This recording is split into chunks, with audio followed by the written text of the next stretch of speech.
আসসালামু আলাইকুম প্রিয় শিক্ষার্থী। আজকের এই পর্বে আমরা সপ্তম অধ্যায় কুমিল্লা বোর্ড ২০২৪ এর কোশ্চেন নিয়ে আলোচনা করব। তো প্রথমে আমরা উদ্দীপকটা দেখি। তো দেখো, উদ্দীপকে বলতেছে জনাব আজমলের কর্মরত বিভাগটি স্বাধীন ও নিরপেক্ষ এবং জনগণের অধিকার রক্ষার জন্য কাজ করে। তো কি যে কর্মরত বিভাগটি স্বাধীন এবং নিরপেক্ষ, তো আমরা জানি যে বাংলাদেশের স্বাধীন এবং নিরপেক্ষ বিভাগ হচ্ছে কি বিচার বিভাগ। এবং বলতেছে জনাব আরমান প্রশাসনিক প্রধান হিসেবে একটি জেলার বিভিন্ন কার্য সম্পাদন এবং তদারকি করেন। কি বলতেছে, জনাব আরমান প্রশাসনিক প্রধান হিসেবে জেলার, তার মানে কি জেলার প্রশাসনিক প্রধান হচ্ছে কি যে জেলা প্রশাসক, কি জেলা প্রশাসক। এরপরে বলতেছে জনাব আরমানের বন্ধু রফিক ক আসন থেকে নির্বাচিত হয়ে একটি বিভাগের সদস্য হিসেবে এলাকার জনগণের স্বার্থে কাজ করেন। তার মানে কি তিনি হচ্ছে কি জাতীয় সংসদ নির্বাচনে একজন প্রার্থী। এরপরে ক নম্বর প্রশ্ন হচ্ছে কি স্থানীয় প্রশাসন কাকে বলে। দেখুন, ক নম্বর হচ্ছে কি স্থানীয় প্রশাসন কাকে বলে। খ নম্বর হচ্ছে যে সচিবালয়কে শাসন ব্যবস্থার স্নায়ুকেন্দ্র বলা হয় কেন। তো এই সচিবালয় থেকে পুরো বাংলাদেশের শাসন ব্যবস্থা কিভাবে হবে সকল কিছু কি নির্ধারণ করা হয়ে থাকে। এরপর গ নম্বর কোশ্চেনটা হচ্ছে যে জনাব আজমল কোন বিভাগে কর্মরত। তো প্রথম উদ্দীপকে দেখো যে বলতেছে যে জনাব আজমল কোন বিভাগে কর্মরত। তো আমরা আজমলের দেখলাম যে সে হচ্ছে কি স্বাধীন এবং নিরপেক্ষ একটা বিভাগ, তো সেটা হচ্ছে কি বাংলাদেশের শাসন যে বিচার বিভাগ।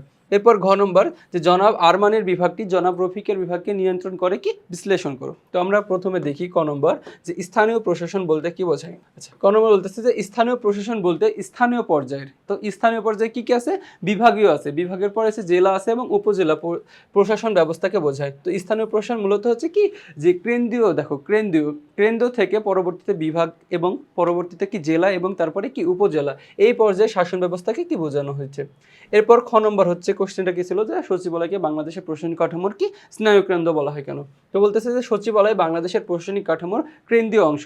দেখো একটা কি যা রাষ্ট্রের হচ্ছে কি শাসন ব্যবস্থার মূল নিয়ন্ত্রণ কেন্দ্র হিসেবে বিবেচিত হয়। তো একটা আমাদের এই পুরো বাংলাদেশকে কিভাবে শাসন করা হবে, তো সকল কিছু এই সচিবালয়ে নিয়ন্ত্রণ করা হয়। তারপরে দেখি ওখান থেকে মনে করো যে পুরো বাংলাদেশ যে সকল কি যে যত পরবর্তীতে কি বিভাগীয়তে যায়, তারপরে জেলাতে যায়, তারপরে কি যে উপজেলাতে যায়। এখন বলতেছে যে বিভিন্ন মন্ত্রণালয় ও তাদের অধীনস্থ দপ্তরগুলো নিয়ে সচিবালয় গঠিত হয়। প্রতিটি মন্ত্রণালয়ের প্রধান হিসেবে মন্ত্রীরা দায়িত্ব পালন করেন এবং সংসদীয় শাসন ব্যবস্থায় সরকারি নীতি এবং গুরুত্বপূর্ণ সিদ্ধান্ত তাদের মাধ্যমে গ্রহণ এবং কি বাস্তবায়িত হয়। তার মানে কি প্রতিটি মন্ত্রণালয়ের একজন কি মন্ত্রী থাকেন এবং তারা হচ্ছে কি প্রধান দায়িত্ব গ্রহণ করেন এবং তারা বলতেছে সংসদীয় শাসন ব্যবস্থায় সরকারি নীতি এবং গুরুত্বপূর্ণ সিদ্ধান্ত কি তাদের মাধ্যমে কি গ্রহণ এবং বাস্তবায়িত হয়।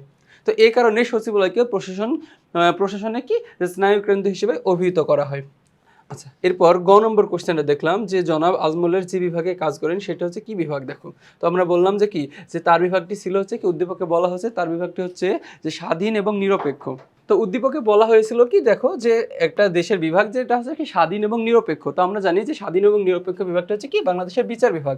তো বলতেছে বিচার বিভাগ রাষ্ট্রের সেই অঙ্গ যা সংবিধান এবং প্রচলিত আইনের ভিত্তিতে কি বিচার কার্য পরিচালনা করে। তো বাংলাদেশের কি একটা সংবিধান আছে, তো ওই সেই সংবিধান যে প্রচলিত সংবিধান, দেখো যে সংবিধান অনেক সময় কি চেঞ্জ হয়, তো এই বিচার বিভাগ কি কাজ করে এই প্রচলিত আইন দ্বারা বিচার কার্য পরিচালনা করে থাকে। এর প্রধান লক্ষ্য হচ্ছে কি ন্যায় বিচার নিশ্চিত করা, কি এর প্রধান লক্ষ্য হচ্ছে কি ন্যায় বিচার নিশ্চিত করা এবং আইনের শাসন কি করা প্রতিষ্ঠা করা।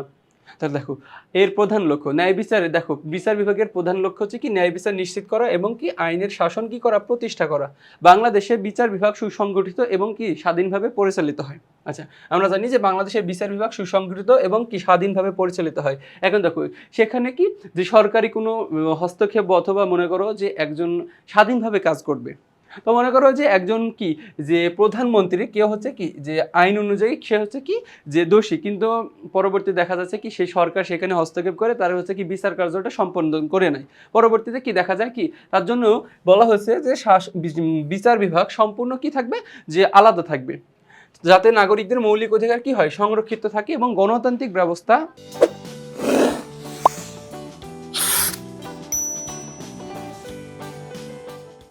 কার্যকর থাকে। তারপর বলতেছে বিচার বিভাগ নাগরিকদের অধিকার রক্ষায় গুরুত্বপূর্ণ ভূমিকা পালন করে। তো আমরা জানি যে বিচার বিভাগ হচ্ছে কি যে নাগরিকদের অধিকার রক্ষায় গুরুত্বপূর্ণ একটা কি ভূমিকা পালন করে। সংবিধানে স্বীকৃত মৌলিক অধিকার লঙ্ঘিত হলে আদালত প্রয়োজনীয় ব্যবস্থা গ্রহণ করতে পারে। কি বলতেছে দেখো যে সংবিধানে স্বীকৃত মৌলিক অধিকার, আচ্ছা সংবিধানে যে আমাদের স্বীকৃত যে মৌলিক অধিকারগুলো আছে সেই মৌলিক অধিকার যদি আমাদের লঙ্ঘিত হয় তা আদালত প্রয়োজনীয় ব্যবস্থা কি করতে পারেন গ্রহণ করতে পারেন। এর মাধ্যমে ব্যক্তি স্বাধীনতা সুরক্ষিত থাকে এবং যে কোনো দেখো কি এর মাধ্যমে কি ব্যক্তি স্বাধীনতা সুরক্ষিত থাকে এবং কোনো ব্যক্তি বা প্রতিষ্ঠান অন্যায়ভাবে ক্ষমতার অপব্যবহার কি করতে পারে না, দেখো করতে পারে না। এরপরে বলতেছে দেখো উদ্দীপকে যে উদ্দীপকে উল্লেখ আছে যে জনাব আজমলের কর্মস্থল স্বাধীন এবং জনগণের অধিকার রক্ষায় নিরপেক্ষভাবে কাজ করে। তো আমরা জানি যে বাংলাদেশের বিচার বিভাগ স্বাধীন এবং নিরপেক্ষভাবে কি করে, কাজ করে। এই বৈশিষ্ট্যগুলো বিচার বিভাগের সঙ্গে সামঞ্জস্যপূর্ণ। অতএব বলা যায় জনাব আজমল বিচার বিভাগে কি কর্মরত আছেন। আচ্ছা, এরপরে আমাদের ঘ নম্বর কোশ্চেনটা ছিল যে উদ্দীপকের প্রেক্ষাপট জনাব আরমান হচ্ছে কি শাসন বিভাগ এবং জনাব রফিক আইন বিভাগে প্রতিনিধিত্ব করেন। তো সংসদীয় গণতন্ত্রে শাসন বিভাগ তার কাজের জন্য আইন বিভাগের কাছে কি থাকে, দায়বদ্ধ থাকে। দেখো শাসন বিভাগ যেই কাজ করুক না কেন আইন বিভাগের কাছে কি দায়বদ্ধ থাকে, যার ফলে আরমানের বিভাগটি হচ্ছে কি, দেখো আরমানের বিভাগটি হচ্ছে এই যে জনাব রফিকের বিভাগ দ্বারা কি নিয়ন্ত্রিত হয়। আচ্ছা, বলতেছে দেখো বিভাগ রফিকের বিভাগ দ্বারা কি নিয়ন্ত্রিত হয়, নিচে এর সাপেক্ষে কি যে যুক্তি উপস্থাপন করা হলো। এক নম্বর হচ্ছে কি পার্থক্য ও পরিচয় দিয়েছে। দেখো উদ্দীপকের জনাব আরমান একজন কি জেলা প্রশাসক হিসেবে মাঠ পর্যায়ে কি সরকারের শাসন কার্য পরিচালনা করে এবং কি তদারকি করেন, যা তাকে শাসন বিভাগের একটি অবিচ্ছেদ্য অংশে পরিণত করেছে। তো আমরা জানি যে কি শাসন বিভাগের কি যে মাঠ পর্যায়ে তারা কাজ করে। অন্যদিকে জনাব রফিক জনগণের প্রত্যক্ষ ভোটে নির্বাচিত একজন সংসদ সদস্য হিসেবে আইন বিভাগের অন্তর্ভুক্ত। কোন বিভাগে? আইন বিভাগের অন্তর্ভুক্ত। গণতান্ত্রিক কাঠামোতে আইন বিভাগই রাষ্ট্রের নীতি নির্ধারণ এবং শাসন বিভাগের কি জবাবদিহিতা নিশ্চিত করে। এরপর নিয়ন্ত্রণ প্রক্রিয়া আছে। কি নিয়ন্ত্রণ প্রক্রিয়া? আচ্ছা, বলতেছে 2 নম্বর, দেখো নিয়ন্ত্রণ প্রক্রিয়াটা কেমন, যে বাংলাদেশের সংবিধান অনুযায়ী শাসন বিভাগের শীর্ষবিন্দু অর্থাৎ প্রধানমন্ত্রী ও তার মন্ত্রিসভাকে সকল কাজের জন্য কি জাতীয় সংসদের আইন বিভাগ নিকট কি জবাবদিহি করতে হয়। তো আমরা জানি কি যে শাসন বিভাগ যাই করুন না কেন কি জাতীয় সংসদ মানে কি এই আইন বিভাগের কাছে কি জবাবদিহি করতে হবে।